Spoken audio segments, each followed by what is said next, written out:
Shalom, vracha, bonjour à tout le monde. Nous allons, avec l'aide de Hachem, continuer ce petit projet de trouver des astuces, comment fracasser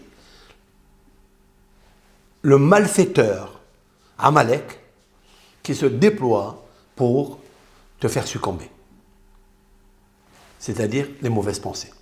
J'ai déjà dit que Amalek, c'est la valeur numérique 240, mais dans son déploiement, c'est-à-dire Aïn, Yud, Nun, Mem, Lamed, Mem, Dalet, Kouf, Vav, Fe, donne un total de 470. Il correspond à quoi? Il correspond à une parole des psaumes de David. Psaume 64.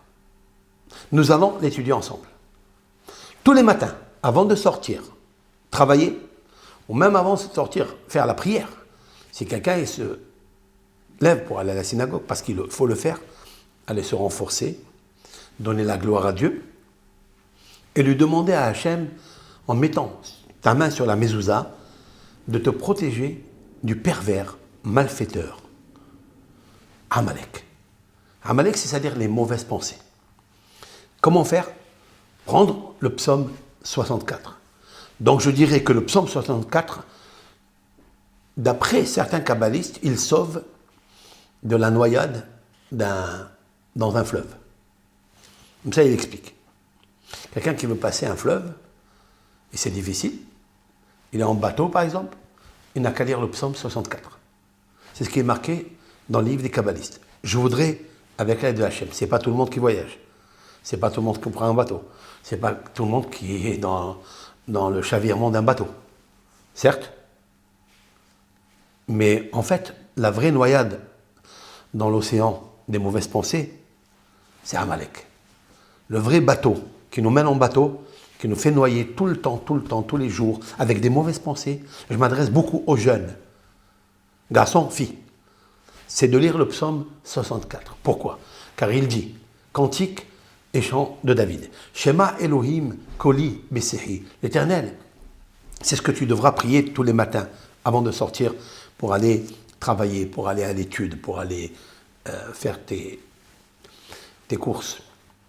Écoute mon Dieu, c'est-à-dire Dieu avec la puissance, Koli, ma voix, Besehi, quand je t'appelle. Mi pahad, de la crainte, de la peur, Oyev, de l'ennemi, Pitzor Hayay, sauve ma vie.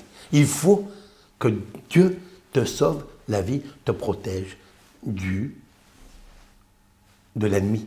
Et en pire encore, la peur de l'ennemi. Il te fait peur. L'ennemi nous fait peur. Toutes les peurs qui existent chez l'homme, elles viennent de l'ennemi. Comme dit le Talmud, un Rav dit à son élève, pourquoi tu as peur? As-tu fait un péché?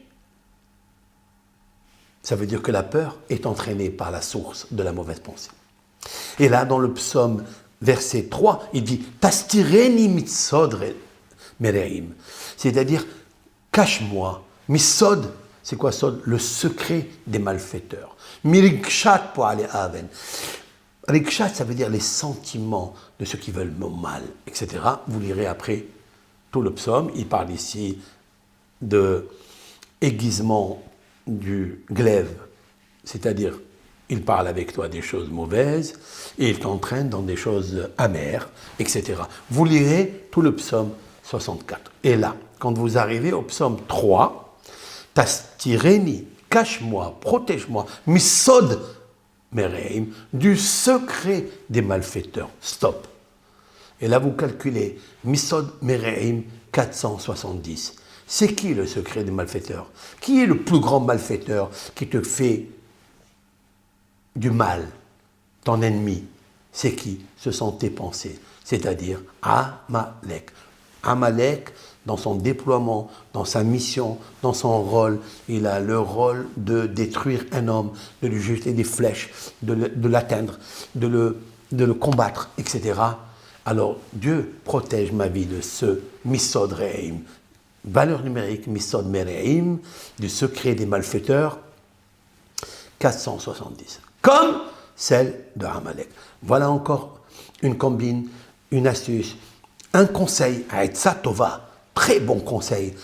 Comment demander à Dieu de te sortir des pièges, de mauvaises pensées, du secret de malfaiteurs, du Amalek. Kol Tov Lachem.